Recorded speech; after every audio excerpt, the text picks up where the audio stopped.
Bonjour, aujourd'hui on va parler de l'anamnèse, on va revenir sur l'anamnèse de Marie-Josée. Donc on va faire une petite analyse pour mieux comprendre un peu c'est quoi sa présentation.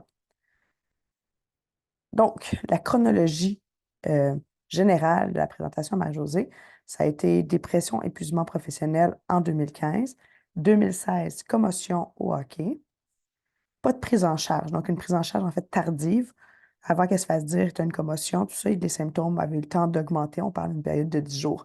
Ça, c'est un des critères les plus importants par rapport aux commotions, c'est la prise en charge. Si on est pris en charge rapidement, on a des meilleures chances de guérir rapidement et de passer au travers sans garder de séquelles. Ensuite, elle a été mise sur un protocole de physio-vestibulaire qui a permis un retour au travail en 2019. En deux- Ça se passait quand même bien, on va dire. En 2019, il restait encore des symptômes, mais en 2022, réalité virtuelle. Donc, la réalité virtuelle, qu'est-ce que ça fait? C'est qu'on va utiliser nos yeux, vont voir quelque chose que notre cou puis notre système vestibulaire, qui sont nos trois systèmes d'orientation, on va percevoir de la même façon. D'habitude, quand nos yeux bougent, que l'espace bouge, notre tête a bougé ou l'environnement bouge pas sans que nous, on bouge. Notre maison, elle ne se déplace pas autour de nous.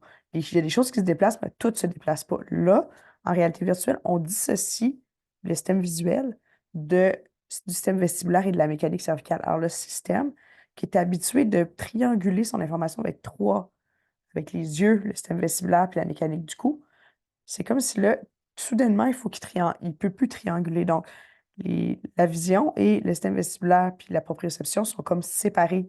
Le système ne peut plus comparer les données parce que ils vivent plus dans le même monde. Les yeux sont dans la réalité virtuelle, puis le reste peuvent être assis, pas bouger ou bougent selon ce que la personne va faire, mais c'est plus connecté ensemble.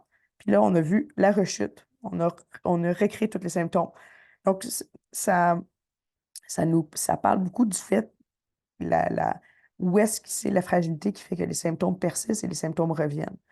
Donc, on va regarder juste dans tous les symptômes qu'elle présente, quels sont les symptômes qui font partie des symptômes du PCS, des commotions des symptômes post-commotionnels.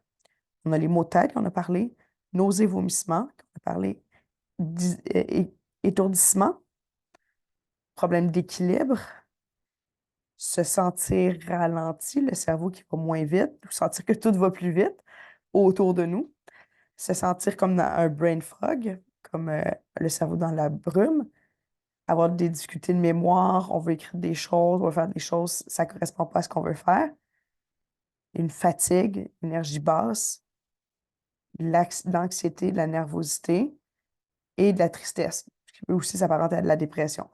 Donc, ça, c'est tous les symptômes que Marie-Josée nous a mentionnés qui sont reliés aux symptômes post-commotionnels. Il y a aussi les problèmes de sommeil, ils étaient déjà là avant, alors on n'en a pas parlé. Donc, avant tout cela, avant sa commotion, qu'elle présentait qui peut avoir une influence sur l'évolution de sa commotion maintenant? Elle avait déjà une fatigue, un épuisement professionnel, donc c'est que sa production d'énergie n'était pas idéale. C'est très important dans le système nerveux.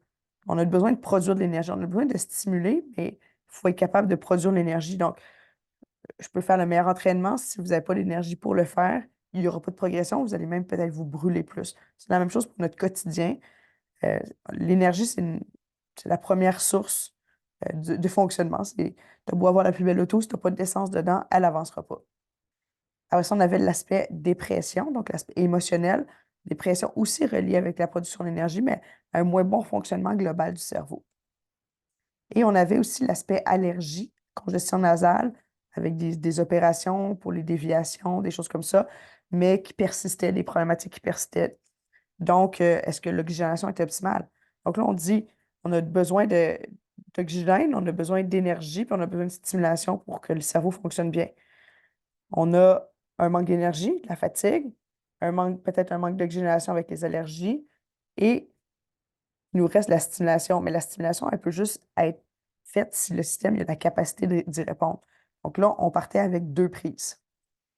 Puis ce qu'on sait dans une commotion, c'est que on ressort de la commotion selon comment on est rentré. Si on rentre dans une commotion en parfaite santé, tout va bien, notre glycémie est stable, notre énergie est bonne, notre mécanique était bonne, on n'était pas sur le bord de se blesser, on n'avait pas d'autres problématiques de compensatoires, ben on a plus de chances d'en ressortir bien. Si on rentre avec de la dépression, de la fatigue, de l'anxiété, des troubles neurodéveloppementaux comme des déficits d'attention sur ces choses-là, on a plus de chances d'augmenter ces problématiques, d'empirer ces problématiques-là.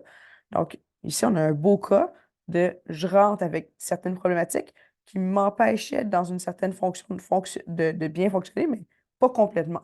Puis là, je ressors de la commotion avec une amplification des symptômes. Maintenant, qu'est-ce qui reste principalement? C'est les problématiques vestibulaires, donc tout ce qui est orientation spatiale, équilibre, étourdissement, ces choses-là, et oculomoteur. On a parlé de la vision double dans certaines positions des yeux, la difficulté à coordonner les yeux puis les doigts. Donc, on est vraiment dans le système d'orientation. Le système d'orientation, on en a parlé tantôt, c'est les trois systèmes qui fonctionnent ensemble. Donc, qu'est-ce qu'on va devoir travailler? On a parlé de l'aspect énergétique, oxygénation, puis on va travailler l'autre volet vestibulaire et oculomoteur. Le vestibulaire et l'oculomoteur, probablement que la raison pour laquelle ils ont rechuté avec la réalité virtuelle, c'est que le volet stabilité énergétique était peut-être pas à son meilleur.